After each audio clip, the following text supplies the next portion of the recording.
Thank you, Dean Miner. It is an unbelievable honor to be speaking before you today on behalf of the Stanford Medical School graduating class of 2016. I am a little nervous. I've been NPO since midnight, but I'm definitely very excited. Now, to be honest, we sit before you today not because of our test scores or accomplishments, but instead only because our startup ideas didn't pan out. We somehow ended up at the one institution where dropping out is considered more successful than graduating. Of course, I'm only kidding. We could not be prouder of how far we've come, nor more excited for what lies ahead. I think it's only appropriate to begin by saying thanks. So first and foremost, thank you to the admissions office. Everyone makes mistakes. And I'm certainly glad that you are no exception. But on a serious note, we know that hundreds of other students deserve this opportunity as much as we did. So we are forever humbled by our good fortune. To the administration, Dean Miner and Dean Prober, thank you for your world-class leadership. To the faculty, you surprised us. How do you know so much about mitochondrial regulation of NADH in the Krebs cycle, yet so little about Microsoft PowerPoint? But to be fair, you also inspire us. We hope to become 1/10 as knowledgeable, creative, and kind as you are today. To our dedicated educators for care, your mentorship has been invaluable and one of the few constants during our time here at Stanford. And besides, you're one of the only ones who truly understand how little we knew as first years and still how little we know as graduates. To our advising deans, and a special shout out to Dr. G. Thank you for your guidance throughout this journey. To my classmates, you continue to amaze me. You are without a doubt some of the most intelligent, hardworking, and caring individuals I have ever met. And with you on our side, we will always have a chance in the fight against disease. Most importantly, to our parents, our significant others, our roommates, siblings, and friends, this day is about you just as much as it's about us. You cared for us when we lost ourselves in the care of others, and to us that means everything. Words alone will never be enough to express our gratitude. To be fair, this day is a manifestation of a lifetime of good luck and positive influences. From our great-grandparents to our Little League coaches, from our childhood neighbors to our loving uncles and aunts, to the teachers who encouraged us at a young age, the classmates who shared our enthusiasm for science, and the friends who taught us the value of being kind, we thank you. At my undergraduate commencement 4 years ago, the speaker, Senator Cory Booker, told my class, "Don't act like you hit a triple when you were born on third base." While today is a celebration, I think it's also a recognition that in one way or another, we were all born on third base. So fellow graduates, would you please join me in standing to thank everyone that made this day possible for you.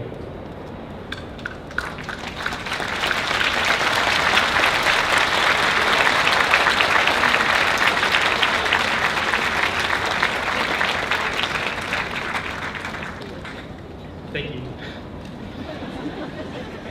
You may be wondering what we are feeling on a day like this. To be honest, we're a little worried. Are we ready for the future? What if we get sued? Or what if we file for bankruptcy? Actually, never mind. Those things have happened to people before us and they're doing okay. In fact, 2 of them, they're nominees for president.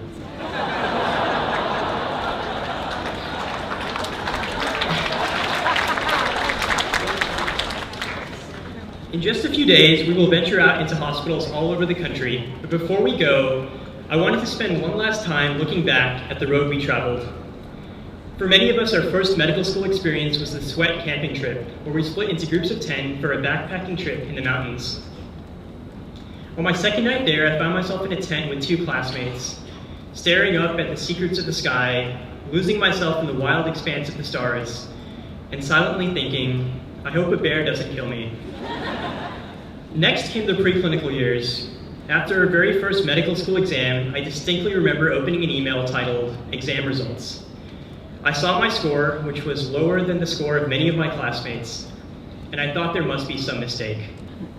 And as it turns out, there was a mistake. Actually, many mistakes, 24 to be exact.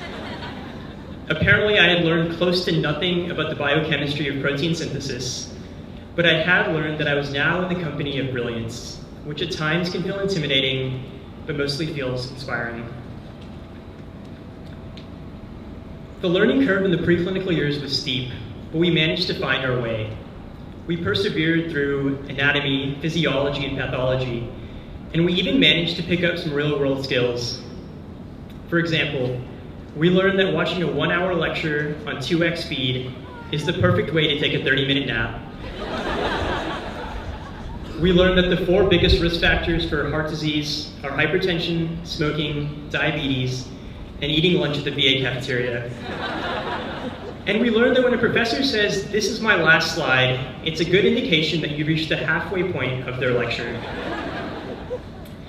But there were also moments that filled us with awe and inspiration. The human body is an amazing machine, and at many times it took my breath away. For us to be alive at any one moment, millions of intricate mechanisms must work together in perfect harmony. Our heart must pump, our lungs must oxygenate, our brain must process, our nerves must perceive, and our immune system must defend. All so our eyes can mindlessly watch The Bachelor on a Tuesday night. But we also look back at moments of levity, where the footprints show us tripping, stumbling, and sometimes falling directly onto our face. As a first year, a classmate presented a patient as being allergic to NKDA, without realizing that NKDA stands for no known drug allergies.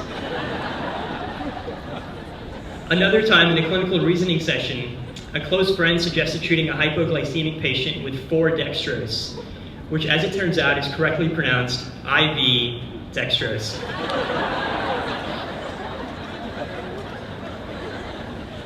While the preclinical years were great, it was on the rotations and the clerkships that we really came of age. Slowly, we acquired our quintessential firsts of medical school. Our first real patient, our first suture in surgery, our first newborn delivery, our first code, and our first death. On the wards, we went from classmates to teammates, standing side by side in the trenches as we withstood the onslaught of diseases, drug names, and didactics. We banded together, sharing tips and strategies for survival. One time, an older classmate pulled me aside to share that there are 2 ways to impress an attending. Number 1, memorize the signs, symptoms, diagnostic workup, treatment, and natural history of every disease in their specialty. Or number 2, ask them about their research. But there were also moments that affected us on a deeply emotional level. I had one of these experiences on my labor and delivery rotation as part of OBGYN. Our team was taking care of an expecting mother, but due to an unforeseen complication, we had to deliver her twins immediately. The room rushed into action, and the attending assigned me the role of holding the first infant while she would try desperately to save the second. Within a couple minutes, the first baby girl was out and placed into my outstretched hands. The attending turned toward me for a brief second to say, "Muthu, you got her?" And all I could do was nod my head. The physicians turned their attention to the second child, who was now in critical condition, which left me by the bedside alone, holding a 10-second-old baby girl. As I'd been taught, I had my right hand behind her calf, my left hand behind her neck, and in that moment, not even an NFL linebacker could have taken her away from me. A few minutes later, both babies were out and placed into the capable hands of a world-class neonatology service. And looking back, literally all I did was hold a 5-pound infant for 3 minutes without dropping her. But I was physically and emotionally exhausted. I disposed of my gloves, wiped a tear from my eye, and I thought to myself, everything was worth it. And that brings me to today, where I can confidently say those 4 words. Everything was worth it. There's this overwhelming perception in medical school that it is stressful, tiring, and unforgiving, and I promise you at times that is absolutely true. But I can't imagine a better way to have spent these past few years. We made memories we will never forget, with friends we will always have. And in a few short years, we gained a lifetime of experience. We witnessed the resilience of a cancer survivor and the decisiveness of a trauma surgeon. We saw the unrivaled joy of a new mom and the devastating sadness of a new widow. We listened to the first breaths of a newborn and the final breaths of a war veteran. We live in a world where we are constantly reminded of what we don't have, of what we must acquire to be happy. A bigger house, a faster car, more likes, more friends, more followers. But it was in the hospital that I learned that we need none of these things to feel alive. All we need is hope and someone who cares about us. And as physicians, we can provide our patients hope, and we can be the one that cares. It was in the hospital that I learned that while many questions can be answered by experiments and data, the most important questions in life cannot. Is it time to let go? Will tomorrow be better than today? And am I truly happy? In fact, in a world so enamored by data, it is interesting to note that data can only forecast, it can never foresee. It can predict what is likely to happen, but never what will happen. Data didn't predict that many of us would have been admitted to this institution. It didn't predict that I, someone with a speech impediment until middle school, would be speaking before you today. And it won't predict the future for any of us. So today, as we celebrate the road we traveled, let us also celebrate the uncertainty of the road that awaits. Let us do everything in our power to make tomorrow better than today. Let us be conscientious and compassionate. Let us care for our health and the health of others. Let us never stop learning, and let us never stop questioning. But despite our best efforts, when life undoubtedly throws us a curveball, let us rejoice. Because as the saying goes, life isn't about waiting for the storm to pass. It's about learning how to dance in the rain. Thank you.